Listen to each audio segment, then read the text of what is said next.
सजीवों का संगठन, organisation in living organism.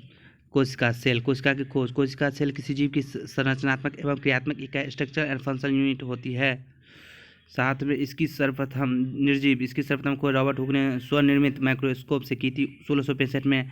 सजीव माध्यम में कोशिका की खोज 1683 ईस्वी में एंटोनी वॉन ल्यूवेनहॉक नामक वैज्ञानिक ने किया था। कोशिका को प्रकाश सूक्ष्मदर्शी लाइट माइक्रोस्कोप द्वारा देखा जा सकता है। इलेक्ट्रॉन सूक्ष्मदर्शी की खोज नल एवं रस्का नामक वैज्ञानिक ने किया। कोशिकाएं दो प्रकार के होते हैं, एक अविकसित कोशिकाएं प्रोकैरियोटिक सेल, दूसरा विकसित कोशिकाएं यूकैरियोटिक सेल। प्लांट सेल, एक होता है कोशिका द्रव प्रोटोप्लाज्म, एक होता है कोशिका भित्ति सेल वाल। कोशिका द्रव प्रोटोप्लाज्म में दो तरह के होते हैं, एक होते हैं कोशिका द्रव साइटोप्लाज्म और न्यूक्लियस। इस कोशिका द्रव में क्या होते हैं, कोशिका कला, सेल मेम्ब्रेन, सूत्र कणिका, माइक्रोकांडिया, गोल्जी काय, गोल्जी बॉडी, लवक, प्लास्टिड, हरित लवक, क्लोरोप्लास्ट, अवर्णिक लवक, ल्यूकोप्लास्ट, वर्णिक लवक, क्रोमोप्लास्ट, लाइसोसोम, राइबोसोम। तो उसके बाद अंतःप्रदव जालिका, एंडोप्लाज्मिक रेटिकुलम, साथ में रिक्तिका, वैल्यूल, तारका, सेंट्रोसोम। और यहाँ कोशिका भित्ति में जो है cytoplasm, vocal, cell wall, etc. structure of element होता है, तो इसको दूसरे पार्ट में पढ़ेंगे। सबसे पहले कोशिका की सेल के बारे में पढ़ लेते हैं। उसमें क्या होता है, कोशिका के भाग, पार्ट ऑफ सेल की बात की, कोशिका के मुख्यतः दो भागों में बांटते हैं, कोशिका भित्ति या कोशिका भित्ति को सेल वाल तथा जीव द्रव प्रोटोप्लाज्म। कोशिका भित्ति किसी भी कोशिका का वह बाह्य आवरण बनाती है, सिर्फ वनस्पति कोशिका में पाई जाती है। यह सेल्यूलोज की बनी होती है, जबकि जंतु कोशिका की बाह्य झिल्ली प्लाज्मा मेम्ब्रेन कहलाते हैं, यह लाइपोप्रोटीन की बनी होते हैं। जीव द्रव किसी भी कोशिका के कोशिका भित्ति को छोड़कर शेष संपूर्ण भाग जीव द्रव प्रोटोप्लाज्म कहलाता है। एक बार अगेन, किसी भी कोशिका के कोशिका भित्ति को छोड़कर शेष संपूर्ण भाग जीव द्रव प्रोटोप्लाज्म कहलाता है। यह जीवन का भौतिक आधार, फिजिकल बेसिस ऑफ लाइफ है। जीव द्रव प्रोटोप्लाज्म को दो भागों में विभाजित किया जाता है, पहला कोशिका द्रव साइटोप्लाज्म, दूसरा केंद्रक न्यूक्लियस। कोशिका द्रव साइटोप्लाज्म क्या होता है, केंद्रक और प्लाज्मा मेम्ब्रेन। प्लाज्मा मेम्ब्रेन यह जंतु कोशिका का बाह्य आवरण है के बीचों बीच भाग कोशिका द्रव या कोशिका द्रव कहलाता है। कोशिका के सभी आवश्यक अंग इसी भाग में पाए जाते हैं, जो कि कोशिका का अंगक सेल ऑर्गेनल कहलाते हैं। कोशिका अंगक निम्नलिखित भागों में बांटा गया है। अंतःप्रदव्य जालिका, एंडोप्लाज्मिक रेटिकुलम, यह कोशिका का कंकाल तंत्र कहलाता है, अर्थात इसकी मुख्य कार्य है कोशिका को ढांचा तथा मजबूती प्रदान करना। इस पर राइबोसोम लगे होते हैं जो प्रोटीन संश्लेषण का कार्य करते हैं। माइटोकॉन्ड्रिया इस कोशिका का ऊर्जागृह, पावर हाउस कहते हैं, क्योंकि इसमें भोजन सिर्फ कार्बोहाइड्रेट का ऑक्सीकरण होता है। भोजन के ऑक्सीकरण को कोशिकीय श्वसन अंतःश्वसन इंटरनल रिस्पिरेशन कहते हैं। भोजन के ऑक्सीकरण के फलस्वरूप ही ऊर्जा एटीपी के रूप में बनती है और संग्रहित होती है। लवक, प्लास्टिड, ये तीन प्रकार के होते हैं। अवर्णिक लवक, ल्यूकोप्लास्ट, ये पौधे के रंगीन भागों में पाए जाते हैं और इनका मुख्य कार्य है भोजन का संचय करना, जैसे आलू, शकरकंद, गन्ना। वर्णिक लवक, क्रोमोप्लास्ट, ये पौधे के रंगीन भागों में पाए जाते हैं, जैसे फलों एवं पुष्पों के रंगीन भाग में। टमाटर का लाल रंग लाइकोपीन के कारण होता है, इसी के कारण गाजर व मिर्च का रंग कैरेटीन के कारण, चुकंदर का विटामिन और बैगन का रंग जेंथोसाइनिन के कारण होता है, अर्थात लाइकोपीन, कैरेटीन, विटामिन, जेंथोसिन आदि एक प्रकार का वर्णिक लवक है, क्रोमोप्लास्ट है। हरित लवक, क्लोरोप्लास्ट, इसे पादप कोशिका का रसोई घर, किचन रूम कहा जाता है। पौधे का हरा रंग इसी के कारण होता है। हरित लवक का मुख्य अवयव कंपोनेंट क्लोरोफिल है, जिसमें मैग्नीशियम धातु पाई जाती है। इसका मुख्य कार्य सूर्य के प्रकाश की उपस्थिति तथा वायुमंडल के कार्बन डाइऑक्साइड की उपस्थिति में भोजन का निर्माण करना है। लवक, प्लास्टिड केवल वनस्पति कोशिका में ही पाए जाते हैं। ध्यान नोट याद रखना है, प्लास्टिड लवक केवल वनस्पति कोशिका में ही पाए जाते हैं। लाइसोसोम क्या है, इसमें विभिन्न हाइड्रोलोटिक एंजाइम भरे होते हैं। इनका मुख्य कार्य भोजन पाचन, फूड डाइजेस्टिव होता है। जब यह फट जाती है तो कोशिका के नष्ट कर देती है, जिसके कारण इसे कोशिका का आत्महत्या की थैली, suicidal bag of the cell कहते हैं। यह मुख्यतया जंतु कोशिका में पाई जाती है। कोशिका के अपशिष्ट पदार्थ वास्ट मटेरियल का अवशोषण एब्जॉर्ब कर लेता है। नेक्स्ट है राइबोसोम, यह प्रोटीन निर्माण का कार्य करती है, इसलिए इसे प्रोटीन संश्लेषण का प्लेटफॉर्म और प्रोटीन सिंथेसिस कहते हैं राइबोसोम को। सेंट्रोसोम, यह केवल जंतु कोशिका में पाया जाता है, इसका मुख्य कार्य कोशिका विभाजन में सहायता करना। सेंट्रोसोम, यह केवल जंतु कोशिका में पाया जाता है, इसका मुख्य कार्य कोशिका विभाजन में सहायता करना। गोल्जी बॉडी, इसे कोशिका का ट्रैफिक पुलिस कहा जाता है, इसका मुख्य कार्य है वसा, फैट का संचयन और स्त्रवन करना। उपर्युक्त सभी कोशिका द्रव के भाग है। ठीक है, नेक्स्ट चलते हैं इसमें मात्रा भी पूछ लेता है। तो सबसे छोटी कोशिका प्लोरोनिया PPLU। सबसे बड़ी कोशिका शुतुरमुर्ग के अंडे की 170 गुने 155 mm की होती है। सबसे लंबी कोशिका तंत्रिका कोशिका न्यूरॉन है। कोशिका में पाए जाने वाले विभिन्न अवयव: सर्वाधिक जल 75 से 85%, प्रोटीन 9% से 12%, कार्बोहाइड्रेट 2%, वसा 2 से 3%, DNA की मात्रा 0.4%, RNA की मात्रा 0.7%, कार्बनिक पदार्थ 0.4%, अकार्बनिक पदार्थ 1.5%। कोशिका में पाए जाने वाले विभिन्न तत्व: oxygen 65%, carbon 18%, hydrogen 10%, nitrogen 2.5%, calcium 0.15%, sodium 2%। कोशिका के अध्ययन को कोशिका विज्ञान साइटोलॉजी कहते हैं। कोशिका की संरचना को चित्र नंबर 1 में देखें। सॉरी। अब चलते हैं कोशिका विभाजन की प्रक्रिया की जानकारी सर्वप्रथम 1855 ईस्वी विर्चोव को दिया गया था। विर्चोव के द्वारा दिया गया था। कोशिका विभाजन 3 तरीके से होते हैं। एक असूत्रीय विभाजन एमियोटोसिस, जीवाणु, नीलहरित शैवाल, ईस्ट, अमीबा तथा कुछ अन्य प्रोटोजोआ आदि जिनमें अविकसित कोशिकाएं होते हैं उनमें असूत्रीय विभाजन होते हैं, एमियोटोसिस। समसूत्रीय विभाजन मिटोसिस, समसूत्रीय विभाजन सिर्फ कायिक कोशिका में सोमैटिक सेल में होता है। 1882 में वाल्टर फ्लेमिंग द्वारा ही कोशिका के इस विभाजन को मिटोसिस समसूत्रीय विभाजन के नाम दिया गया। समसूत्रीय विभाजन इंटरफेज, प्रोफेज, मेटाफेज, एनाफेज तथा टेलीफेज जैसी 5 अवस्थाओं में संपन्न होती है। दो कोशिका विभाजन के बीच की वो अवधि जिसमें कोशिका स्वयं को विभाजन के लिए करती है उसे टर्मोल। समसूत्रीय विभाजन के परिणाम स्वरूप एक जनक कोशिकाओं से 2 संतति कोशिकाओं का जन्म होते हैं। समसूत्रीय विभाजन के परिणाम स्वरूप बने प्रत्येक संतति कोशिकाओं में गुणसूत्रों की संख्या जनक कोशिकाओं के समान ही होते हैं। समसूत्रीय विभाजन के कारण ही जीवों में वृद्धि एवं विकास होता है। कुछ सूक्ष्म जीवों में इसी विभाजन के द्वारा अलैंगिक प्रजनन की क्रिया होती है। समसूत्रीय विभाजन द्वारा शरीर में नवीन कोशिकाओं का निर्माण होता है। इस प्रकार शरीर की मरम्मत होती है एवं घाव भरते हैं। अर्धसूत्रीय विभाजन मियोसिस, इसे न्यूनकारी विभाजन कहते हैं। इस विभाजन का नाम मियोसिस 1905 ईस्वी में फार्मर तथा मूरे ने रखा था। अर्धसूत्रीय विभाजन की ओर वीजमैन द्वारा की गई था। इसका सर्वप्रथम विस्तृत अध्ययन 1888 ईस्वी में स्टॉरबर्ग ने किया था। यह विभाजन सिर्फ जनन कोशिकाओं सेक्स सेल में होता है। अर्धसूत्रीय विभाजन की 2 अवस्थाएं होती है, अर्धसूत्रीय 1 और अर्धसूत्रीय 2। अर्धसूत्रीय 1 विभाजन में 4 अवस्थाएं आती है, प्रोफेज 1, मेटाफेज, एनाफेज तथा टेलाफेज। कोशिका में जीवद्रव पाया जाता है जिसे वैज्ञानिक हक्सले ने जीवन का भौतिक आधार बताया था। जीवद्रव में सर्वाधिक मात्रा में जल पाया जाता है जबकि कार्बनिक पदार्थ के रूप में सर्वाधिक मात्रा में प्रोटीन पाया जाता है। लाइसोसोम का मुख्य कार्य होता है भोजन पाचन, फूड डाइजेस्टिव। लाइसोसोम की कोशिका का एटम बम कहा जाता है। लाइसोसोम को कोशिका का पाचक थैला माना जाता है जिसमें जल अपघटनीय एंजाइम पाए जाते हैं जिसके द्वारा ये व्हाइट एवं अंतःकोशिकीय पाचन में सहायता करते हैं। प्रोटीन संश्लेषण का प्लेटफॉर्म ऑफ प्रोटीन सिंथेसिस कहते हैं। राइबोसोम वसा फैट का संचयन कोशिका कौन सा अंग करता है वो है गोल्जी बॉडी। DNA होते हैं केंद्रिका द्रव में, न्यूक्लियोप्लाज्म में। कोशिका की आत्महत्या की थैली suicidal bag of the cell कहते हैं लाइसोसोम को। गाजर व मिर्ची के लिए उत्तरदायी बर्निंग लवक होते हैं कैराटिन। भोजन जो सिर्फ कार्बोहाइड्रेट का ऑक्सीकरण करता है वो है माइक्रोकांडिया। कोशिका का ऊर्जागृह पावर हाउस किसे कहते हैं माइक्रोकांडिया को। जीवन का भौतिक आधार फिजिकल बेसिक ऑफ लाइफ होता है जीवद्रव प्रोटोप्लाज्म। टमाटर का लाल रंग बर्निंग लवक क्रोमोप्लास्ट के कारण होता है जो है लाइकोपीन। पर्णहरित क्लोरोफिल में कौन सा तत्व पाया जाता है वो है मैग्नीशियम। प्रकृति की सबसे बड़ी कोशिका ऑस्ट्रिच एग शुतुरमुर्ग के अंडे की है जबकि सबसे छोटी कोशिका है PPLO प्लूरोपिनिमिया लाइक ऑर्गेनिज्म माइक्रोप्लाज्मा या माइकोप्लाज्मा जो एक जीवाणु कोशिका है। कोशिका का सबसे छोटा कोशिकांग है राइबोसोम। जंतु कोशिका का सबसे बड़ा कोशिकांग है केंद्रक न्यूक्लियस जबकि पादप कोशिका का सबसे बड़ा कोशिकांग लवक प्लास्टिड को माना जाता है। मनुष्य के शरीर की सबसे लंबी कोशिका तंत्रिका कोशिका नर्व सेल या न्यूरॉन है। अब इसके बाद चलते ऊतक। ऊतक जो है कोशिका के ही पार्ट में हम पढ़ते हैं अध्ययन करते हैं जो एक क्वेश्चन पूछता है एग्जाम में।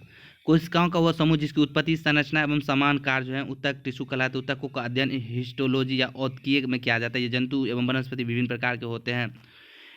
एनिमल टिश्यू ये 5 प्रकार के होते हैं। इपिथेलियम ऊतक इपिथेलियम टिश्यू यह मुख्यतः अंगों की बाह्य एवं आंतरिक सतह पर पाए जाते हैं। ये कुछ स्रावित ग्रंथियां सेक्रेटरी ग्लैंड जैसे दुग्ध ग्रंथियां मैमली ग्लैंड श्वेत ग्रंथियां स्वीट ग्लैंड पसेनी की ग्रंथियां आदि में पाए जाते हैं। पेशी ऊतक मस्कुलर टिश्यू ये मुख्यतः मांसल भाग एवं खोखले अंगों की दीवारों का निर्माण करते हैं। ये अंगों की आंतरिक भाग में पाए जाते हैं जैसे हृदय हार्ट ऊतक यकृत लीवर ऊतक और वृक्क किडनी पेशी ऊतक। संयोजिक ऊतक कनेक्टिव टिश्यू ये 2 या 2 से अधिक ऊतकों को जोड़ने का कार्य करते हैं जैसे रक्त ऊतक जो है कनेक्टिव टिश्यू है। लिगामेंट कार्टिलेज तंत्रिका ऊतक नर्व टिश्यू, जिस तंत्रिका ऊतक की इकाई न्यूरॉन कहलाते हैं। तंत्रिका ऊतक का मुख्य कार्य संवेदनाओं सेंसेशन को ग्रहण करना, मस्तिष्क तक पहुंचाना तथा मस्तिष्क द्वारा दिए गए आदेश को अभिष्ट अंग तक पहुंचाना, जो कि न्यूरॉन्स के माध्यम से करता है। संवेदनाओं का चलन केमिको मैग्नेटिक वेव के रूप में होता है। इस केमिकल रासायनिक पदार्थ का नाम एसिटिलीन कोलिन है। जनन ऊतक रिप्रोडक्टिव टिश्यू, ये जनन कोशिकाओं में पाए जाते हैं, जो नर में स्पर्म एवं मादा में ओवा के रूप में निर्माण होते हैं। जंतुओं के शरीर में पाए जाने वाले ऊतकों को निम्न श्रेणियों में बांटा गया है: उपकला ऊतक, संयोजिक ऊतक, पेशीय ऊतक और तंत्रिका ऊतक। जंतुओं की बाहरी, भीतरी एवं स्वतंत्र सतहों पर ऊतक एम्फिरिकल टिश्यू पाए जाते हैं। उसके बाद चलते हैं, उपकला ऊतक में रुधिर कोशिकाओं का अभाव होता है तथा इसकी कोशिकाओं में पोषण विकिरण डिफ्यूजन विधि से लसिका द्वारा होता है। उपकला ऊतक त्वचा की बाह्य सतह, हृदय, फेफड़ा एवं वृक्क के चारों ओर तथा अन्य जनन कोशिकाओं की दीवार वाल पर पाए जाते हैं। उपकला ऊतक शरीर के आंतरिक भागों को सुरक्षा प्रदान करती है। शरीर के सभी अंगों को एवं अन्य ऊतकों के आसपास में जोड़ने वाला ऊतक संयोजिक ऊतक कनेक्टिव टिश्यू कहलाता है। संयोजिक ऊतक का प्रमुख कार्य है शरीर के तापक्रम को नियंत्रित करना तथा मृत कोशिकाओं को नष्ट कर ऊतकों को नवीन कोशिकाओं की आपूर्ति करना। रुधिर एवं लसिका जैसे तरल पद ऊतक फ्लूइड संबंध ऊतक हैं। शरीर की सभी पेशियों का निर्माण करने वाले ऊतक पेशीय ऊतक मस्कुलर टिश्यू कहलाते हैं। पेशीय ऊतक अरेखित, अनस्ट्रिप्टेड, रेखित, स्ट्रिप्टेड तथा हृदय कार्डियक जैसे 3 प्रकार में बटे हुए हैं। अनैच्छिक रूप से गति करने वाले अंगों को आहार नाल, मलाशय, मूत्राशय, रक्त वाहिनियां आदि में अरेखित ऊतक होते हैं। अरेखित पेशियां उन सभी अंगों की गतियों को नियंत्रित करते हैं जो स्वयं गति करते हैं। रेखित पेशी शरीर के उन अंग भाग में पाए जाते हैं जो इच्छानुसार गति करते हैं। प्राय उन पेशियों को एक या दोनों सिरों रूपांतरित होकर टेंडन के रूप में अस्थियों से जुड़े होते हैं। हृदय पेशी केवल हृदय की दीवारों में पाई जाती है। हृदय की गति इन्हीं पेशियों की वजह से होती है। मानव शरीर में कुल 639 मांसपेशियां पाई जाती हैं। ग्लूटियस मैक्सिमस कुल्हे की मांसपेशियां मानव शरीर की सबसे बड़ी तथा स्टेपियस सबसे छोटी मांसपेशियां हैं कान की। जंतुओं में तंत्रिका ऊतक का निर्माण तंत्रिका ऊतक नर्व टिश्यू द्वारा ही होता है। तंत्रिका ऊतक न्यूरॉन्स एवं न्यूरोलिया जैसे 2 विशिष्ट प्रकार की कोशिकाओं द्वारा निर्मित होती है। तंत्रिका ऊतक शरीर में होने वाले सभी प्रकार की अनैच्छिक एवं ऐच्छिक क्रियाओं का नियंत्रित करते हैं। उसके बाद वनस्पति ऊतक को भी यहीं निपटा देते हैं। पादप ऊतक प्लांट टिश्यू में जो 2 पार्ट में पड़ते हैं, एक विभज्योति ऊतक मेरिस्टेमिक टिश्यू और एक होता है अस्थायी परमानेंट टिश्यू। मेरे विभज्योतक ऊतक में क्या होते हैं, एक शीर्षस्थ एपिकल, एक इंटरकोलरी अंतर्वेशी और पार्स लेटरली। और अस्थायी ऊतक में 3 तरह से पड़ते, एक सरल सिंपल टिश्यू, एक जटिल कॉम्प्लेक्स टिश्यू और तीसरा स्पेसिकल टिश्यू। सरल टिश्यू में क्या होता है, पेरेन्काइमा, कोलेनकाइमा, स्केलेनकाइमा। सरल ऊतक सिंपल टिश्यू क्या है, मृदु ऊतक, स्थूलकोण, द्विध्रुव ऊतक। जटिल ऊतक में क्या होता है, जाइलम और फ्लोएम। विशिष्ट ऊतक के भी बारे में पढ़ेंगे। चलते हैं वनस्पति ऊतक। ये 2 प्रकार के होते हैं। वर्धी ऊतक मेरिस्टेमिक टिश्यू, यह सबसे तेज विभाजित होने वाले ऊतक होता है। वर्धी ऊतक मेरिस्टेमिक टिश्यू, ये पौधे के शीर्ष भाग यानी कार्य ऊंचाई की वृद्धि, कार्य क्या ऊंचाई में वृद्धि, पार्श्व भाग कार्य तने की मोटाई में वृद्धि, अंतःसंधि इंटरसेलुलर भाग कार्य शाखाओं का निर्माण में पाए जाते हैं। ये ऊतक हरित लवक की उपस्थिति में भोजन निर्माण का भी कार्य करते हैं। ये भोजन संचयन पेरेन्काइमा ऊतक में का भी कार्य करते हैं। अस्थायी ऊतक परमानेंट टिश्यू, जब वर्धी ऊतक की विभाजन क्षमता समाप्त हो जाती है तो ये अस्थायी ऊतक का निर्माण करते हैं। इनका मुख्य कार्य है भोजन निर्माण, भोजन संचयन और आंतरिक सहायता, कोशिका के मजबूती प्रदान करना। जटिल ऊतक कॉम्प्लेक्स, एक से अधिक अस्थायी ऊतकों के मिलने से जटिल ऊतक का निर्माण होता है। ये 2 प्रकार की होती है, जाइलम तथा फ्लोएम। जाइलम का मुख्य कार्य जमीन से जल एवं खनिज लवण मिनरल्स का अवशोषण करके पौधे के संपूर्ण अंग तक पहुँचाना।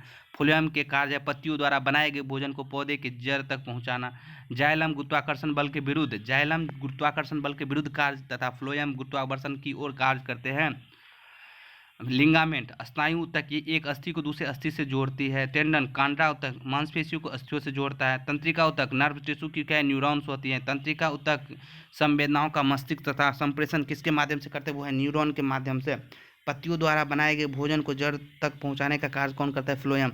तंत्रिका ऊतक से संवेदनाओं का चलन किस रूप में होता है, केमिको मैग्नेटिक वेव के रूप में। जमीन से जल एवं खनिज लवण को अवशोषित कर पौधे के संपूर्ण अंगों तक पहुंचाने का कार्य कौन करता है, वो होता है जाइलम ऊतक। चलते हैं हम नेक्स्ट। पित्त वसा को पानी में घुलनशील बना देता है। जो ऊतक कार्य को संपादित करते हैं उन ऊतकों को समूह को अंगतंत्र कहते हैं। जो हम एग्जाम के व्यू से पढ़ेंगे उसमें मात्र 5 पढ़ेंगे। वह है पाचन तंत्र, रक्त परिसंचरण तंत्र, श्वसन तंत्र, अंतःस्रावी तंत्र, तंत्रिका तंत्र और जनन तंत्र। चलते हैं।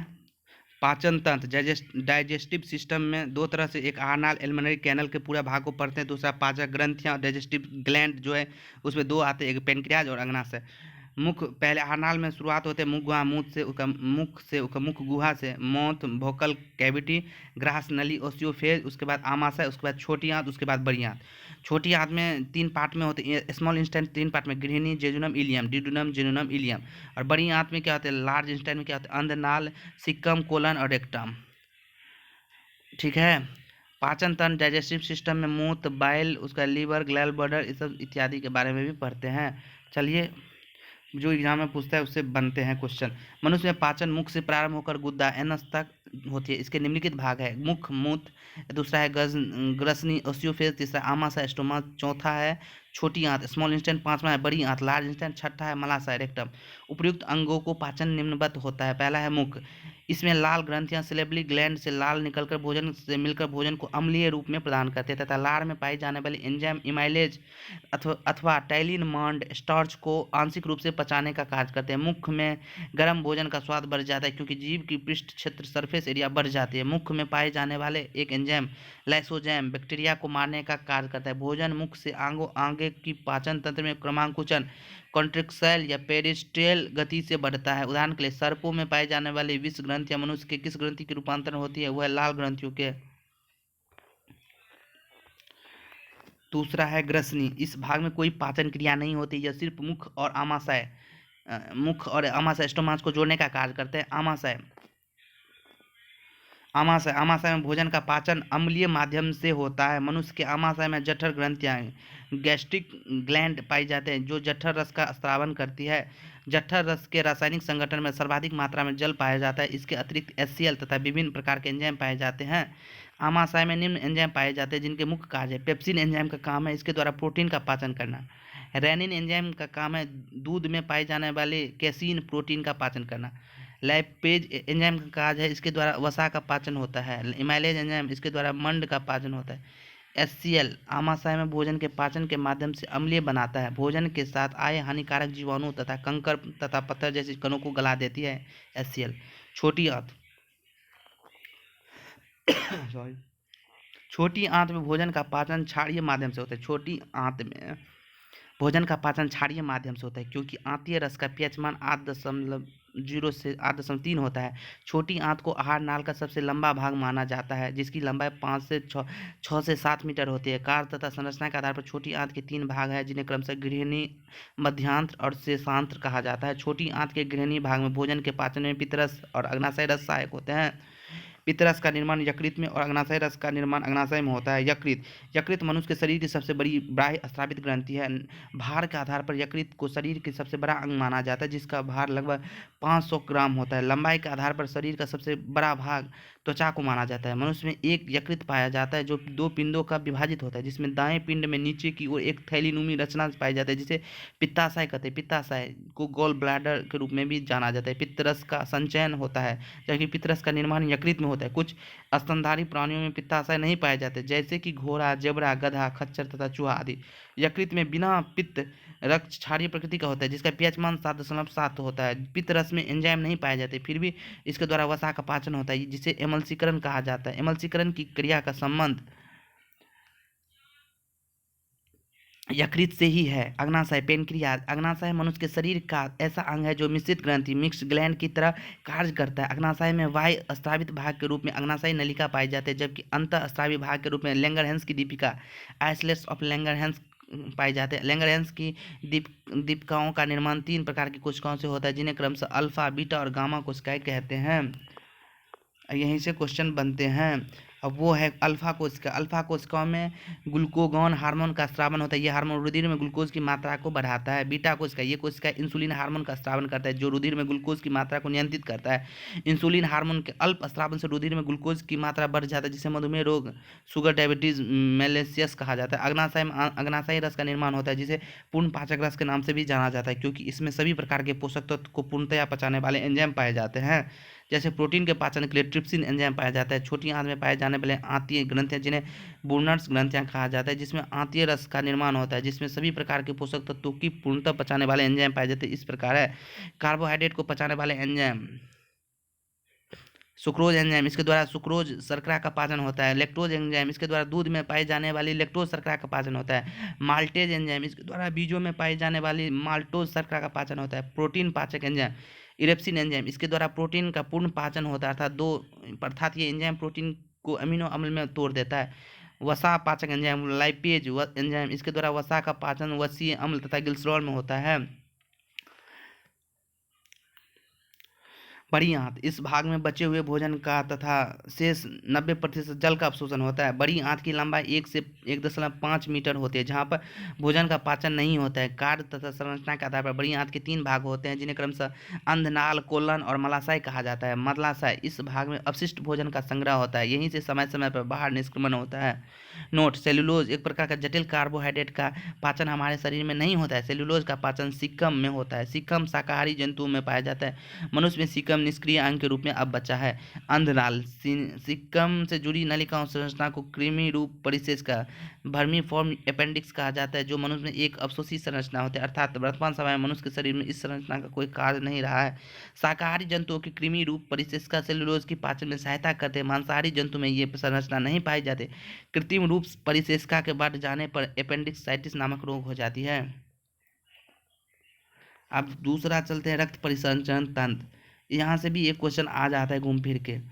इस तंत्र द्वारा शुद्ध रुधिर का परिसंचरण, सर्कुलेशन, हृदय से धमनी आर्टरी द्वारा संपूर्ण शरीर को तथा अशुद्ध रक्त का परिसंचरण संपूर्ण शरीर से हृदय की ओर शिराओं का वेन द्वारा होता है। रुधिर परिसंचरण तंत्र की खोज 1628 में विलियम हार्वे नामक वैज्ञानिक ने किया था। परिसंचरण तंत्र के 2 प्रकार होते हैं, जिन्हें क्रमशः खुला और बंद परिसंचरण तंत्र कहा जाता है। खुला परिसंचरण तंत्र, ओपन सर्कुलेटरी सिस्टम क्या होता है? आर्थ्रोपोडा संघ, जैसे कॉकरोच, केकड़ा, प्राण, झींगा मछली, मच्छर, मक्खी आदि तथा मोलस्का संघ, घोंघा, सीपी, ऑक्टोपस आदि के जंतु में खुला परिसंचरण तंत्र विकसित प्रकार का होता है। बंद परिसंचरण, क्लोज सर्कुलेटरी सिस्टम, सभी विकसित जंतु जैसे मछली में, मेढक में, सर्प में, पक्षी में, केचुआ, स्कैरेसिस तथा स्तनधारी संघ, मनुष्य में इस प्रकार का परिसंचरण तंत्र पाया जाता है। मनुष्य में बंद, विकसित तथा दोहरी प्रकार का परिसंचरण तंत्र पाया जाता है। मनुष्य का परिसंचरण तंत्र 3 घटकों से मिलकर बना होता है, जिन्हें क्रमशः रुधिर, हृदय तथा रुधिर वाहिकाएं कहते हैं। रुधिर एक तरल संयोजित ऊतक है, जिसका निर्माण मनुष्य में अस्थि से होता है, जबकि भ्रूणावस्था में रुधिर का निर्माण यकृत और प्लीहा में होता है। यह एक समान मनुष्य में शरीर में 5 से 6 लीटर रुधिर पाया जाता है, जो प्रतिशत में 7 से 8% के रूप में होते हैं। रुधिर का निर्माण 2 घटकों से होता है, जिन्हें क्रमशः रुधिर प्लाज्मा और रुधिर कणिकाएं कहते हैं। रुधिर प्लाज्मा क्या होता है? रुधिर प्लाज्मा का निर्माण जल, कार्बनिक तथा अकार्बनिक पदार्थ से होता है। रुधिर प्लाज्मा में जल 90 से 92% पाया जाता है, जबकि कार्बनिक पदार्थ के रूप में सर्वाधिक मात्रा में प्रोटीन पाई जाती है। रुधिर कणिकाएं, ब्लड कार्पल्स, रुधिर कणिकाएं संपूर्ण रुधिर का 40 से 45% भाग बनती है, जो कार्य एवं संरचना के आधार पर 3 प्रकार की होती है, जिसे आरबीसी, डब्ल्यूबीसी, ब्लड प्लेट कहते हैं।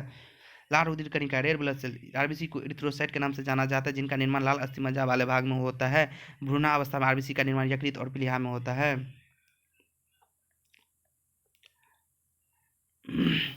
आरबीसी की संरचना में अंडाकार की तरह होते हैं। आरबीसी का जीवन काल मनुष्य के शरीर से 120 दिन का होता है। संसार के समस्त स्तनधारी प्राणियों में आरबीसी में केंद्रक नहीं पाया जाता है, लेकिन ऊंट और लामा 2 ऐसे स्तनधारी प्राणी हैं जिसमें आरबीसी में केंद्रक पाया जाता है। आरबीसी का रंग लाल या रुधिर का रंग लाल हीमोग्लोबिन के कारण ही होता है। हीमोग्लोबिन के केंद्रक में आयरन धातु पाई जाते हैं। ऊंट एक ऐसा स्तनधारी प्राणी है जिसकी आरबीसी का आकार सबसे बड़ा होता है। हिरन की आरबीसी का आकार सबसे छोटा होता है। यदि किसी व्यक्ति को कुछ दिनों के लिए अंतरिक्ष या माउंट एवरेस्ट पर छोड़ दिया जाए तो आरबीसी की संख्या और आकार दोनों बढ़ जाएंगे। आरबीसी की संख्या मनुष्य के शरीर में 5 से 5.5 लाख प्रति घन मीटर होती है। आरबीसी का मुख्य कार्य ऑक्सीजन का परिवहन करना है। श्वेत रुधिर कणिका, व्हाइट ब्लड कॉर्पुल, डब्ल्यूबीसी को ल्यूकोसाइट के नाम से जाना जाता है। डब्ल्यूबीसी का निर्माण मनुष्य के शरीर में श्वेत अस्थिमज्जा से होता है। डब्ल्यूबीसी का जीवन काल मनुष्य के शरीर में लगभग 8 से 10 दिन तक होता है। डब्ल्यूबीसी की संख्या मनुष्य के शरीर में लगभग 5000 से 9000 प्रति घन मिलीमीटर होती है। डब्ल्यूबीसी और आरबीसी एक अनुसाइट, आरबीसी और डब्ल्यूबीसी का अनुपात होता है 600:1। डब्ल्यूबीसी का आकार में अमीबा का आकार की होती है, अर्थात इनका कोई निश्चित आकार नहीं होते। डब्ल्यूबीसी का मुख्य कार्य हानिकारक जीवाणुओं को शरीर की सुरक्षा करना। आकार में सबसे बड़ी डब्ल्यूबीसी मोनोसाइट होती है। लिम्फोसाइट प्रकार की डब्ल्यूबीसी आकार में सबसे छोटी होती है। संख्या में सबसे अधिक न्यूट्रोफिल प्रकार की डब्ल्यूबीसी पाई जाती है। रुधिर पटलिकाएं, ब्लड प्लेटलेट्स, रुधिर पटलिकाएं को थ्रोम्बोसाइट्स के नाम से जाना जाता है। रुधिर पटलिकाओं का निर्माण लाल अस्थिमज्जा वाले भाग से होता है जो संरचना में प्लेट के आकार के होते हैं। रुधिर पटलिकाओं का जीवन काल लगभग 8 से 10 दिन होता है। रुधिर पटलिकाओं रुधिर का थक्का बनाने में सहायता करती है। इनकी संख्या मनुष्य के शरीर में लगभग 3 से 5 लाख प्रति घन मिलीमीटर होते हैं। डेंगू जैसी विषाणुजनित बीमारी में शरीर में प्लेटलेट की संख्या कम हो जाती है क्योंकि डेंगू के विषाणु को खा जाते हैं। अब चलते हैं लार स्लेवा में कौन से एंजाइम पाए जाते हैं? इमाइलेज। दूध को पचाने वाली एंजाइम कौन सी है? रेनिन। पाचन तंत्र का सबसे लंबा भाग है छोटी आंत। सेलुलोज का पाचन होता है सिक्कम। वो कौन सा सरीसृप है जिसमें 4 कोष्ठी हृदय होती है? वो है क्रोकोडाइल, घड़ियाल। किसी धमनी अटरी में अपवाद स्वरूप शुद्ध अशुद्ध रक्त का पल्मोनरी। किस शिरा में अपवाद स्वरूप शुद्ध रक्त होता है? पल्मोनरी शिरा। मनुष्य के हृदय धड़कन स्पंदन की दर प्रति मिनट कितनी होती है? 72। किसी धमनी में कोलेस्ट्रॉल की मात्रा बढ़ जाने पर हृदय आघात हार्ट अटैक हो जाता है? कैरोनरी में। रक्त का शुद्धिकरण कहाँ होता है? फेफड़े में। रक्त का कब्रिस्तान किसे कहते हैं? प्लीहा स्प्लीन को। रक्त में पाए जाने वाली प्रमुख धातु कौन सी है? लोहा, आयरन। कृत्रिम रक्त रासायनिक रूप से क्या होते हैं? फ्लोरोकार्बन। जार्विक साथ क्या है? कृत्रिम हृदय। मुख में बैक्टीरिया को मारने का काम कौन सा एंजाइम करता है? लाइसोजाइम। श्वसन तंत्र। शरीर के अंदर श्वास के रूप में वायु का निःश्वसन एवं उत्सर्जन इनहेलेशन एंड एक्सहेलेशन करने वाले तंत्र श्वसन तंत्र कहलाते हैं। इसके अंतर्गत नाम, कंठ, लैरिक्स, एपिग्लॉटिस, श्वास नली, श्वसनी और फेफड़े आते हैं। ये तंत्र शरीर के मुक्त वायु मार्ग के कार्य करते हैं। इसमें एपिग्लॉटिक्स भोजन निगलते समय श्वास मार्ग को बंद कर देते हैं। श्वास नली उपास्थि कार्टिलेज लचीली हड्डी की बनी होते हैं। फेफड़े लंग्स फुफ्फुस में रुधिर का शुद्धिकरण गैसों के आदान प्रदान होता है। गैसों का आदान प्रदान वायु कूपिकाओं एल्वोली के माध्यम से होता है। ऑक्सीजन कूपिकाओं से रक्त में तथा कार्बन डाइऑक्साइड रक्त से कूपिकाओं में प्रवेश करता है। वयस्क मनुष्य के फेफड़े में 30 से 40 करोड़ वायु कूपिकाएं होती है। मनुष्य में दायां फेफड़ा 3 पिंडों में तथा बायां फेफड़ा 2 पिंडों में विभाजित होता है। कूपिकाओं में गैसीय आदान प्रदान की क्रिया विसरण डिफ्यूजन द्वारा होती है। एम्फीसेमा बीमारी का संबंध फेफड़े से होता है। ये बीमारी अधिक सिगरेट पीने से होती है जिसमें फेफड़े की कूपिकाएं क्षतिग्रस्त हो जाती है और गैसीय आदान प्रदान की क्रिया प्रभावित होती है। फेफड़े की सुरक्षा हेतु इनके ऊपर प्लूरा नामक झिल्ली का आवरण पाया जाता है। श्वसन के भी पार्ट देख लेते हैं। श्वसन के 2 पार्ट में देखते हैं। एक ऑक्सी श्वसन एरोबिक रेस्पिरेशन, दूसरा है अनॉक्सी श्वसन एनएरोबिक रेस्पिरेशन। श्वसन की क्रियाविधि मैकेनिज्म ऑफ रेस्पिरेशन की बात करते हैं तो इसमें क्या होता है? ब्रीदिंग होता है, गैसों का आदान प्रदान गैसेस एक्सचेंज होता है। कोशिकीय श्वसन सेलुलर रेस्पिरेशन होता है। इसमें 2 तरह होते हैं, ग्लाइकोलाइसिस और कैप्चक। और श्वसन गैसों का आदान प्रदान होता है। एक में फेफड़े में गैसों का आदान प्रदान होता है, ऑक्सीजन का परिवहन होता है, CO2 का परिवहन होता है, transport of O2 transport of CO2 परिवहन CO2 परिवहन तो प्लाज्मा में घुलकर डिजोल्व इन प्लाज्मा कार्बोनेट के रूप में और कार्बोनेट के रूप में। अब चलते हैं यहाँ से क्वेश्चन जो पूछता है, ग्लूकोज के ऑक्सीकरण के द्वारा उत्पन्न ऊर्जा को श्वसन कहा जाता है। श्वसन जीवों में 24 घंटे चलने वाली क्रिया है। श्वसन के प्रकार, श्वसन के 2 प्रकार होते हैं जिन्हें क्रमशः ऑक्सी और अनॉक्सी श्वसन कहते हैं। ऑक्सी श्वसन एरोबिक रेस्पिरेशन क्या होता है? ऑक्सीजन की उपस्थिति में ग्लूकोज का पूर्ण जारण ऑक्सी श्वसन कहलाता है। ऑक्सी श्वसन की क्रिया में 38 ATP के रूप में ऊर्जा का उत्पादन होता है। ऑक्सी श्वसन की क्रिया कोशिका के कोशिका द्रव और माइक्रोकांडिया के अंदर संपन्न होती है। कोशिका द्रव में ग्लाइकोलाइसिस क्रिया के द्वारा ग्लूकोज पायरुविक अम्ल में तोड़ा जाता है। इस विखंडन के दौरान 2 ATP रूप में ऊर्जा का उत्पादन होता है। ग्लाइकोलाइसिस की क्रिया को ऑक्सी और अनॉक्सी श्वसन का कॉमन स्टेप माना जाता है। क्रेब्स चक्र की क्रिया माइटोकॉन्ड्रिया के अंदर संपन्न होती है। क्रेब्स चक्र के दौरान पायरुविक अम्ल कार्बन डाइऑक्साइड और जल में विघटित हो जाता है। इस विखंडन के दौरान 36 ATP के रूप में ऊर्जा उत्पादन होता है। पायरुविक अम्ल का विखंडन ऑक्सीजन की उपस्थिति और अनुपस्थिति दोनों में होता है।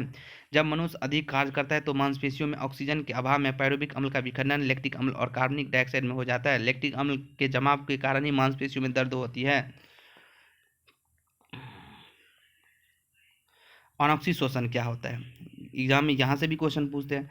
ऑक्सीजन की अनुपस्थिति में, अनॉक्सी का मतलब ही अनॉक्सी मतलब ही है ऑक्सीजन की अनुपस्थिति में ग्लूकोज का ऑक्सीकरण या जारण अनॉक्सी शोषण कहलाता है। मांसपेशियों में दर्द का कारण संबंधी कोशिकाओं में ऊर्जा की कमी को भी माना जाता है क्योंकि अनॉक्सी शोषण की क्रिया में 2 ATP के रूप में ऊर्जा का उत्पादन होता है। जब अनॉक्सी शोषण की क्रिया जीवाणु और कवक में होती है तो उसे किण्वन कहा जाता है। किण्वन की क्रिया के द्वारा शराब तथा सिरके का निर्माण होता है। उसके बाद चलते हैं ब्रीदिंग। इसमें क्या होता है? सामान्यतः सांस लेने की क्रिया को श्वासोच्छ्वासो कहा जाता है। इस क्रिया में ऊर्जा का उत्पादन नहीं होता है। वायुमंडलीय ऑक्सीजन का फेफड़े में ग्रहण करना और शरीर के विभिन्न अंग भाग से आई हुई कार्बन डाइऑक्साइड को गैसों के वायुमंडल में मुक्त करने की क्रिया को श्वासोच्छ्वासो कहते हैं, ब्रीदिंग कहते हैं। श्वसन क्रिया की शुरुआत डायफ्राम के क्रियाशील होने से होती है। श्वसन के दौरान सर्वाधिक मात्रा में नाइट्रोजन गैस 78% ग्रहण की जाती है और सबसे ज़्यादा नाइट्रोजन गैस 78% ही छोड़ी जाती है। ऑक्सीजन 21% ग्रहण की जाती है और 16% छोड़ी जाती है। कार्बन डाइऑक्साइड 0.3% वातावरण में इतनी ही मात्रा में है और इतनी ग्रहण की जाती है और 4% छोड़ी जाती है। मतलब कार्बन डाइऑक्साइड जितनी ले जाती है उससे थोड़ा ज़्यादा ही छोड़ी जाती है। गहरी सांस लेने पे 3.5 लीटर गैस ग्रहण की जाती है। इस क्षमता को वाइटल कैपेसिटी कहते हैं। सामान्य सांस में आधा लीटर गैस ग्रहण की जाती है, जिसे टाइडल कैपेसिटी कहते हैं। 1.5 लीटर गैस फेफड़े में प्रत्येक दशा में बनी रहती है, जिसे रेसिडुअल क्षमता कहते हैं। फेफड़े की गैस धारण की अधिकतम क्षमता 5 लीटर है। ऑक्सीजन का ग्रहण एवं कार्बन डाइऑक्साइड का उत्सर्जन हीमोग्लोबिन की मात्रा पर निर्भर करती है। गैसों का विनिमय परासरण डिफ्यूजन क्रिया द्वारा होता है। कोशिकीय श्वसन कोशिका के अंदर 2 चक्रों ग्लाइकोलाइसिस एवं क्रेब्स चक्र के माध्यम से होता है और कार्बन डाइऑक्साइड तथा जल का निर्माण होता है। ऑक्सीजन की अनुपस्थिति में अनॉक्सी श्वसन होता है। इसमें कार्बोहाइड्रेट के अपघटन के फलस्वरूप एथिल अल्कोहल और जल का निर्माण होता है। अधिक परिश्रम करने पर लैक्टिक एसिड का निर्माण होता है, जिससे थकाने में महसूस होती है। कार्बन डाइऑक्साइड का संबंध मुख्यतया बाइकार्बोनेट आयन HCO3 के रूप में होता है। हीमोग्लोबिन की अनुपस्थिति में भी रुधिर 2% ऑक्सीजन का आदान प्रदान कर सकता है। उत्सर्जन शरीर में कार्बोहाइड्रेट तथा वसा का उपचय से कार्बन डाइऑक्साइड तथा जलवाष्प का निर्माण होता है। प्रोटीन के उपापचय में नाइट्रोजन जैसे उत्सर्जित पदार्थ का निर्माण होता है, जैसे अमोनिया, यूरिया, यूरिक अम्ल। कार्बन डाइऑक्साइड की जैसे उत्सर्जित पदार्थों को फेफड़े के द्वारा शरीर में बाहर निकालना जाता है। सोडियम क्लोराइड जैसे उत्सर्जित पदार्थ त्वचा के द्वारा शरीर के बाहर निकाले जाते हैं। यूरिया जैसे उत्सर्जित पदार्थ वृक्क के द्वारा शरीर का निकाले जाते हैं। उत्सर्जन के प्रकार उत्सर्जन के 3 प्रकार होते हैं। अमोनोटेलिक उत्सर्जन, इस प्रकार के उत्सर्जन में उत्सर्जन पदार्थ के रूप में अमोनिया को शरीर से बाहर निकालना जाता है। इस प्रकार का उत्सर्जन जिन वस्तुओं में पाया जाता है उन्हें अमोनोटेलिक जंतु कहा जाता है। इस प्रकार के उत्सर्जन पदार्थ को निकलने के लिए सबसे अधिक जल की आवश्यकता होती है। अमोनिया को सर्वाधिक विषैली उत्सर्जित पदार्थ माना जाता है। इस प्रकार के उत्सर्जन जलीय जंतु में पाया जाता है। यूरियोटेलिक उत्सर्जन, इस प्रकार के उत्सर्जन में उत्सर्जित पदार्थ के रूप में यूरिया को शरीर से बाहर निकाला जाता है। कुछ उभयचर वर्ग तथा स्तनधारी वर्ग के जंतु में इस प्रकार का उत्सर्जन पाया जाता है, जैसे मेढक, मनुष्य, हिरन, खरगोश। यूरिकोटेलिक उत्सर्जन, इस प्रकार के उत्सर्जन में उत्सर्जित के कुछ पदार्थ के रूप में यूरिक अम्ल का निर्माण होता है। यूरिक अम्ल में उत्सर्जित करने के लिए सबसे कम जल की आवश्यकता होती है, क्योंकि ये सबसे कम विषैली उत्सर्जित पदार्थ होते हैं। इस प्रकार का उत्सर्जन पक्षी वर्ग तथा सरीसृप वर्ग के जंतु में पाया जाता है, जैसे कबूतर, मार, सर्प, मगरमच्छ, कछुआ इत्यादि। मेढक एक ऐसा प्राणी है जिसमें तीनों प्रकार का उत्सर्जन पाया जाता है। मेढक के लार्वा के टेडपोल कहा जाता है, जिसमें अमोनोटेलिक प्रकार का उत्सर्जन पाया जाता है। वयस्क मेढक में यूरिकोटेलिक प्रकार का उत्सर्जन पाया जाता है। जब मेढक सुषुप्ता अवस्था में होता है तो इसमें यूरिकोटेलिक प्रकार का उत्सर्जन पाया जाता है। मेढक में सुषुप्ता अवस्था के 2 प्रकार होते हैं, जिन्हें ग्रीष्म सुषुप्ता अवस्था एस्टिवेशन तथा शीत सुषुप्ता अवस्था हाइबरटेशन कहा जाता है। मनुष्य के शरीर में यूरिया का निर्माण यकृत में होता है, जबकि वृक्क के द्वारा यूरिया को छान करके शरीर के बाहर निकाला जाता है। शरीर से हानिकारक पदार्थ को बाहर निकालने वाले तंत्र उत्सर्जित तंत्र कहलाते हैं। त्वचा, आंसू ग्रंथि, वृक्क, किडनी इत्यादि। हमारे शरीर का सर्वप्रथम उत्सर्जित अंग वृक्क है। वृक्क की कई नेफ्रॉन में मूत्र यूरिन का निर्माण होता है। मूत्र का संग्रहण मूत्राशय यूरिनरी ब्लैडर में होता है। मूत्र में 95% जल तथा शेष यूरिक अम्ल, क्रिएटिन, हिप्यूरिक अम्ल, साधारण लवण इत्यादि होते हैं। मूत्र में जल के बाद सर्वाधिक मात्रा में यूरिक अम्ल होती है। मूत्र का पीला रंग क्रिएटिन के कारण होता है। क्रिएटिनाइन के कारण होता है। मूत्र का निर्माण सामान्य मनुष्य में 24 घंटे में लगभग 100 लीटर होता है, लेकिन अंतिम रूप से 1.5 लीटर ही मूत्र का उत्सर्जन होता है। शेष जल का पुनः अवशोषण हो जाता है। वृक्क के कार्य न करने पर डायलिसिस का उपयोग किया जाता है। मूत्र का निस्पंदन फिल्ट्रेशन बाउमेन संपुट के एक वैज्ञानिक नाम कैप्सूल में होता है। मनुष्य में 2 वृक्क पाए जाते हैं, जिन्हें दायां और बायां वृक्क कहा जाता है। मनुष्य के वृक्क का भार लगभग 300 से 350 ग्राम का होता है। वृक्क के द्वारा छाने गए मूत्र में सबसे अधिक मात्रा में जल पाया जाता है, जबकि कार्बनिक पदार्थ के रूप में सर्वाधिक यूरिया पाई जाती है। मूत्र का पीला रंग यूरोक्रोम पदार्थ की उपस्थिति के कारण होता है। मूत्र का pH मान 6 होता है, अर्थात मूत्र अम्लीय प्रकृति के होता है। मनुष्य के मूत्र के द्वारा विटामिन C शरीर के बाहर निकल जाती है। अब चलते हैं अंतःस्रावित तंत्र। यह नलिका युक्त एवं नलिका विहीन ग्रंथियां का तंत्र होता है, जिसमें विभिन्न ग्रंथियों द्वारा स्रावित हार्मोन शरीर की क्रियाओं पर नियंत्रित रखते हैं। अंतःस्रावित ग्रंथियां नलिका विहीन ग्रंथियां होते हैं, जिनका अध्ययन जीव विज्ञान के अंतःस्रावित विज्ञान के अंतर्गत होते हैं। अंतःस्रावी विज्ञान का जनक वैज्ञानिक एडिसन को माना जाता है। अंतःस्रावित ग्रंथियां हमारे हार्मोन जैसे रासायनिक पदार्थ का निर्माण करते हैं। हार्मोन शब्द को स्टार्लिंग तथा बेलिस नामक वैज्ञानिक ने दिया था। हार्मोन जीव शरीर के अंदर रासायनिक संदेश वाहक के रूप में कार्य करते हैं। जैविक क्रियाओं को उत्तेजित करने वाले पदार्थ को हार्मोन कहा जाता है, जिनका निर्माण प्रोटीन के अतिरिक्त कोलेस्ट्रॉल तथा अमीनो अम्ल जैसे पदार्थ से होता है। मनुष्य के शरीर में निम्न अंतःस्रावी ग्रंथियां पाई जाती हैं, जो पीयूष ग्रंथि, pituitary gland, thyroid gland, parathyroid gland, thymus ग्रंथि, एड्रिनल ग्रंथि, लैंगरहैंस की दीपिका, यौन ग्रंथि, सेक्स ग्लैंड आदि प्रमुख अंतःस्रावी ग्रंथियां। इनमें मात्रा लैंगरहैंस दीपिका नलिका युक्त होती है। यह अंतःस्रावी ग्रंथि एवं पाचन तंत्र दोनों में समृद्ध है। पीयूष ग्रंथि, पिट्यूटरी, यह मस्तिष्क के निचले भाग में स्थित होते हैं। यह अन्य सभी अंतःस्रावी ग्रंथियों पर नियंत्रण रखती है। इसी कार्य से मास्टर ग्रंथि, मास्टर ग्लैंड कहते हैं। इसे वृद्धि हार्मोन, थायराइड उत्तेजक हार्मोन, फॉलिकल्स उत्तेजक हार्मोन्स इत्यादि 11 हार्मोन्स निकलते हैं। हार्मोन्स प्रोटीन तथा स्टेरॉइड वसीय पदार्थ से बने होते हैं, जो जैविक क्रियाओं को नियंत्रित करते हैं। पीयूष ग्रंथि से निकलने वाले हार्मोन को प्रमुख कार्य कहते हैं। शरीर वृद्धि पर नियंत्रण रखना, मादा में अंडे तथा नर में शुक्राणु स्पर्म का निर्माण, दुग्ध उत्पादन पर नियंत्रण, शरीर में जल संतुलन, उपापचय, मेटाबॉलिज्म पर नियंत्रण रखना। साथ ही पीयूष ग्रंथि से निकलने वाले वृद्धि हार्मोन्स, ग्रोथ हार्मोन्स का अधिक स्रावन सिक्रेशन की दिशा में व्यक्ति अधिक लंबा एवं कम स्रावन की दिशा में बोना ड्वार्फ होता है। नेक्स्ट क्वेश्चन है थायराइड। इसे टेम्पो ऑफ लाइफ के नाम से जाना जाता है। यह पीयूष ग्रंथि के ठीक नीचे होते हैं। यह शरीर में सबसे बड़ी अंतःस्रावी ग्रंथि है। इससे निकलने वाले हार्मोन की बात अगर करें तो थायरॉक्सिन मुख्य कार्य क्या है इसका? श्वसन दर को नियंत्रित करना। थायरॉक्सिन में आयोडीन नामक तत्व पाया जाता है। इसी कारण थायरॉक्सिन के अल्प स्रावन से घेंगा रोग, ग्वाइटर हो जाता है। थायराइड ग्रंथि को एक अन्य नाम एडम एपिल से भी जाना जाता है। पैराथायराइड, यह थायराइड के नीचे पाया जाता है। इसमें स्रावित होने वाला पैराथॉर्मोन हार्मोन हड्डी में कैल्शियम फास्फोरस की मात्रा को नियंत्रित करता है। एड्रिनल ग्रंथि आपातकालीन ग्रंथि, इमरजेंसी ग्लैंड कहा जाता है। यह किडनी के ऊपर स्थित होती है। इसमें एड्रिनल हार्मोन का स्रावन होता है। इस हार्मोन का मुख्य कार्य कार्बोहाइड्रेट, प्रोटीन और वसा के उपापचय, मेटाबॉलिज्म पर नियंत्रण रखना है। भय और आवेश की स्थिति में अधिवृक्क ग्रंथि, एड्रिनल ग्रंथि के अंतःस्तन भाग से अचानक स्रावित एड्रिनल हार्मोन मनुष्य के मुख को विषम परिस्थिति में सामना करने के लिए प्रेरित करता है। इसे लड़ो या उड़ो हार्मोन कहा जाता है। यह हार्मोन का दूसरा रूप है। लैंगरहैंस दीपिका, ये अग्नाशय में पाई जाती है। यह एक ऐसा भाग है जो पाचन तंत्र के अंग के रूप में जाना जाता है तथा अंतःस्रावित तंत्र में ग्रंथि के रूप में भी जाना जाता है, जो मंड, स्टार्च और शक्कर शुगर की प्रतिक्रियाओं को नियंत्रित करता है। इसकी कमी से शक्कर रुधिर में चल जाता है, जो रक्त के घनत्व को बढ़ा देता है, जिससे रक्त का दबाव रक्त वाहिनी ब्लड वेसल्स में बढ़ जाता है, जो कि ब्रेन हेमरेज तथा हृदय आघात हार्ट अटैक का कारण बन जाता है। इसी प्रकार इंसुलिन की कमी रुधिर में शक्कर के स्तर ब्लड शुगर लेवल को बढ़ाती है, जिसे डायबिटीज़ मधुमेह नामक रोग होता है। डायबिटीज़ की स्थिति में उच्च रक्तदाब, तनाव, हाइपरटेंशन, हृदय आघात, ब्रेन हेमरेज की संभावना बनी रहती है। यौन ग्रंथि सेक्स ग्लैंड, यह 2 प्रकार की होती है। नर हार्मोन ग्रंथि से टेस्टिस कहते हैं। इसमें 2 हार्मोन टेस्टोस्टेरोन तथा एंडोएस्ट्रोजन कहते हैं। मादा हार्मोन ग्रंथि इसे ओवरी कहते हैं। इसमें 2 हार्मोन निकलते हैं, एस्ट्रोजेन तथा प्रोजेस्टेरोन निकलते हैं। एस्ट्रोजेन स्त्रियों में यौन परिपक्वता, स्तन ग्रंथि का विकास और ऋतुस्राव मेंसुरेशन का नियंत्रण करता है। प्रोजेस्टेरोन गर्भावस्था में नियंत्रित रखता है, इसलिए इसे प्रेगनेंसी हार्मोन भी कहते हैं। एस्ट्रोजेन द्वितीयक लैंगिक लक्षणों को विकसित के लिए उत्तरदायी होते हैं। रेटिना की कुल कोशिकाओं की संख्या लगभग 13 mm होते हैं। आंख का लेंस उत्तल लेंस कन्वेक्स लेंस की भांति काम करता है। प्रकाश की तीव्रता आंख में नियंत्रित तारिका आइरिस द्वारा होता है। प्रखर प्रकाश में ये फैलकर तारा पुपिल को संकुचित कर दे, जिससे प्रकाश की कम मात्रा में लेंस में प्रवेश करे, तथा मंद प्रकाश की स्थिति में तारिका इरिस संकुचित होकर पुपिल के आकार को विस्तारित कर देते, ताकि प्रकाश की अधिक मात्रा में लेंस पड़ सके। आइरिस के बीच में एक छिद्र होता है, इसे पुतली या तारा पुपिल कहते हैं, जो कैमरा के डायफ्राम की तरह कार्य करता है।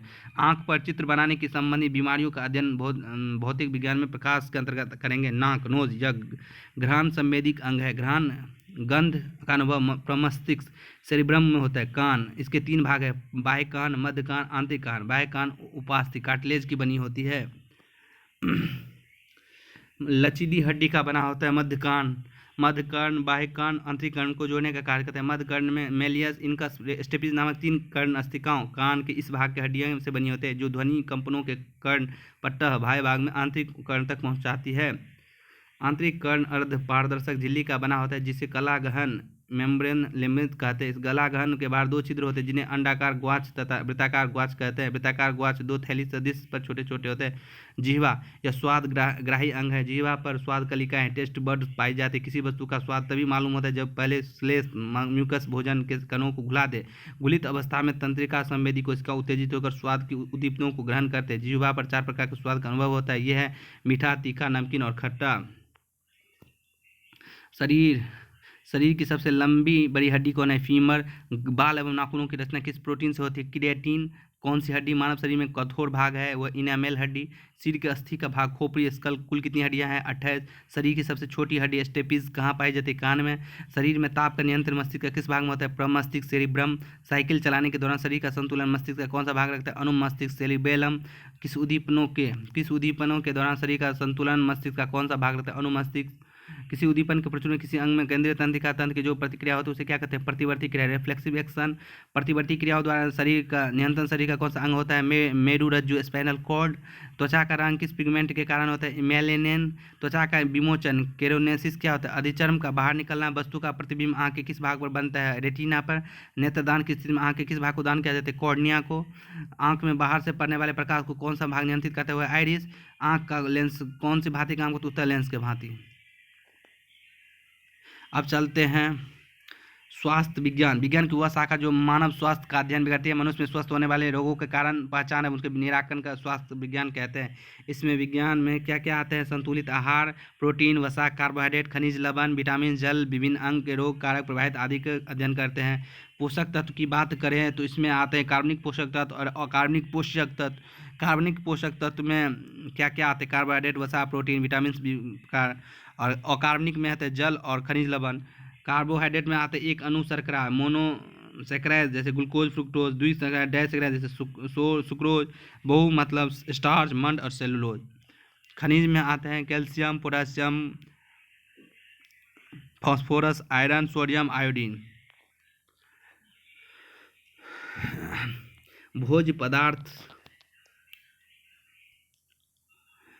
पदार्थ के वे सभी आवश्यक अवयव जो मनुष्य की शरीर की क्षमता एवं कोशिकीय सक्रियता फिजिकोलॉजी एक्टिविटीज को अनुसरण रखते हैं उनमें अभिवृद्धि हेतु आवश्यक होते हैं। संतुलित आहार कहलाते हैं। संतुलित आहार के मुख्य 6 अंग है: प्रोटीन, वसा, कार्बोहाइड्रेट, खनिज लवण, विटामिन, जल। कार्य के आधार पर इन्हें 3 भागों में विभाजित करते हैं। शरीर निर्माणकारी उदाहरण प्रोटीन, ऊर्जा का उत्पादक उदाहरण कार्बोहाइड्रेट तथा वसा, शरीर के नियंत्रक उपापचय नियंत्रक उदाहरण खनिज लवण तथा विटामिन। प्रोटीन यह carbon, hydrogen, oxygen, nitrogen, sulphur, लोहा तथा तांबा का बना होता है। ये प्रोटीन जीव द्रव प्रोटोप्लाज्म के प्रमुख आवश्यक तत्व है। ये अमीनो अम्ल प्रोटीन की कैद से निर्मित होते हैं। इनके मुख्य कार्य क्या है? शरीर में वृद्धि, जीव द्रव की उत्पत्ति तथा टूटे फूटे ऊतकों का टिश्यू की मरम्मत करना। हमारे शरीर के लिए कुल 20 अमीनो अम्ल की आवश्यकता होती है जिसमें 10 अमीनो अम्ल का निर्माण शरीर के अंदर स्वतः होता है जो गैर आवश्यक नॉन एसेंशियल अमीनो अम्ल कहलाते हैं तथा 10 अन्य भोजन के माध्यम से प्राप्त होते हैं जो आवश्यक एसेंशियल अमीनो अम्ल कहलाते हैं। अंडे और सीरम में अल्ब्यूमिन प्रोटीन, रक्त में ग्लोबिन प्रोटीन, दूध में कैसीन, बाल में सींगों में केराटिन, गेहूं में ग्लाइकेडिन, अकशेरुक जंतु के रक्त में हीमोसाइनिन प्रोटीन पाया जाता है। 1 ग्राम प्रोटीन का पूर्ण ऑक्सीकरण से होने पर 4.1 किलो कैलोरी ऊर्जा प्राप्त होती है। हमारे शरीर के लिए कुल आवश्यक ऊर्जा का 15% भाग प्रोटीन से प्राप्त होता है। प्रोटीन के स्रोत अंडा, सोयाबीन, मांस, मछली, दालें इत्यादि। इनमें सोयाबीन में 43%, मांस में 21%, गेहूं में 12%, मछली में 16%, अंडा में 13% प्राप्त होते हैं।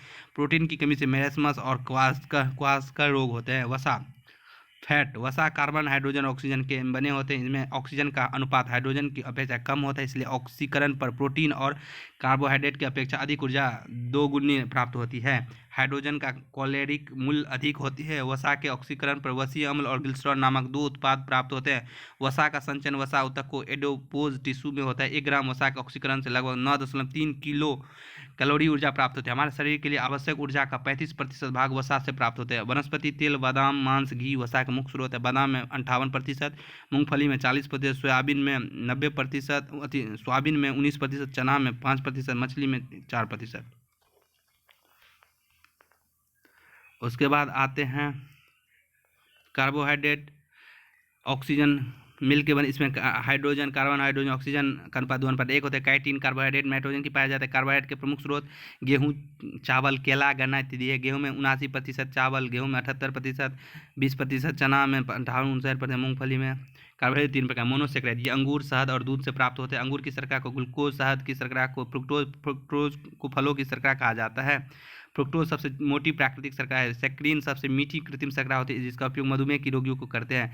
डायसेक्राइड, ये 2 मोनोसेक्राइड अणुओं के मिलने से बनते हैं। ये दूध, मीठे फल, गाजर, गन्ना, चुकंदर इत्यादि में पाए जाते हैं। दूध की शर्करा को लैक्टोज, ग्लूकोज और ग्लेक्टोज के संयुक्त होने से। गन्ने की शर्करा को सुक्रोज यानी सबसे मीठा ग्लूकोज और फ्रुक्टोज के मिलने से। दूध की शर्करा को लैक्टोज कहते हैं। पॉलीसेक्राइड, ये जटिल कार्बोहाइड्रेट होते हैं, कई मोनोसेक्राइड अणुओं से मिलने से और जल में अघुलनशील नॉन सोल्युबल होते हैं। ये वनस्पतियों से प्राप्त होते हैं। आलू एवं अनाज के शर्करा को मांड, स्टार्च कोशिकाओं की भित्ति की शर्करा को सेलुलोज, मनुष्य में संचित शर्करा को ग्लाइकोजेन कहते हैं। ग्लाइकोजेन यकृत, लीवर में संचित होते हैं। चिटिन कुछ जंतुओं बाह्य कंकाल के निर्माण में सहायता होते हैं, जैसे घोंघा, सीपी आदि। चिटिन की कठोरता के कारण इसके रासायनिक संगठन में कैल्शियम कार्बोनेट यौगिक पाया जाता है। 1 ग्राम कार्बोहाइड्रेट से 4.1 किलो कैलोरी ऊर्जा प्राप्त होती है। शरीर के लिए आवश्यक कुल ऊर्जा का 50% भाग कार्बोहाइड्रेट से प्राप्त होती है। मधुमक्खियों पुष्प का परागकण अर्थात सुक्रोज से चूसकर इसे शहद अर्थात फ्रुक्टोज में रूपांतरित कर देते हैं। बात करते हैं आवश्यक कैलोरी की, तो एक समान व्यक्ति को प्रतिदिन भोजन में 450 ग्राम कार्बोहाइड्रेट, 100 ग्राम प्रोटीन, 80 ग्राम वसा लेनी चाहिए। कठिन शारीरिक परिश्रम करने वाले व्यक्ति को 600 ग्राम कार्बोहाइड्रेट, 420 ग्राम प्रोटीन लेनी चाहिए। किसी भोजन में 100 ग्राम से जितनी ऊर्जा मिलती है निकलती है उसे कैलोरी मान कहते हैं। बादाम में 655 कैलोरी पर ग्राम, काजू में 596, मूंगफली में 517, सोयाबीन 432 इत्यादि होते हैं। मानसिक कार्य श्रम करने वाले व्यक्ति जैसे कि वैज्ञानिक, डॉक्टर, इंजीनियर को 3000 से 3200 कैलोरी, मशीन चलाने वाले टर्नर, मोटर ड्राइवर इत्यादि को 3500 कैलोरी, आंशिक मशीनीकरण में 4000 कैलोरी। अब चलते हैं, इसमें वन लाइन कर लेते हैं। मनुष्य का आधुनिक जीव विज्ञान जूलॉजिकल नेम क्या है? होमो सेपियंस। प्रोटोजोआ जगत का कौन सा ऐसा जंतु है जो मलेरिया पैदा करते हैं? प्लाज्मोडियम। फील पाँव, हाथी पाँव, एलिफेंटासिस को जन्म देने वाले कृमि कौन है? बुचेरिया। जोंक में रक्त का थक्का ना बनने देने के लिए उत्तरदायी प्रोटीन एंजाइम होते हैं हिरुडीन। कि विश्व में किस संघ के जंतु की संख्या सर्वाधिक है? ऑर्थोपोडा। ऑर्थोपोडा संघ के जंतु की आंख में किस जीव या जंतु के हजारों चित्र बनने के कारण आंखों में हजारों नेत्रांश का होना। बीटल स्टार, बीटल किस संघ का जंतु है? इकाइडोनोमाटा। तारा मछली, स्टार फिश में कितनी भुजाएं होती है? 5। सर्वाधिक विषैला भारतीय सांप कोबरा कहाँ रहता है? घोंसला में। सांप के काटने पर व्यक्ति का सर्वप्रथम कौन सा अंग प्रभावित होता है? मस्तिष्क।